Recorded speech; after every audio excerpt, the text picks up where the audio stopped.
16ই December 1971, এটাই বিজয়ের অথবা স্বাধীনতার আপনার এটাই শুধুমাত্র বিষয় না, বরং এর আগে এই বিজয় পর্যন্ত পৌঁছতে গিয়ে পেছনে অনেক ত্যাগ, কোরবানি, ইতিহাস, ঐতিহ্য, আন্দোলন, সংগ্রাম, বহু কিছু এর পিছনে ব্যয় হয়ে এরপরে 71, এরপরে 16ই ডিসেম্বর। শুধু 71-এ যাদের অবদান শুধু তাদেরকেই স্মরণ করলে হবে না।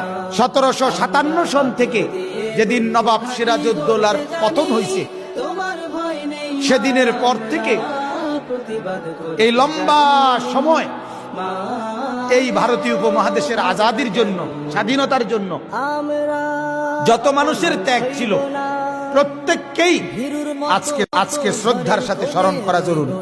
এই মাটির পিছনে প্রত্যেকের অবদান।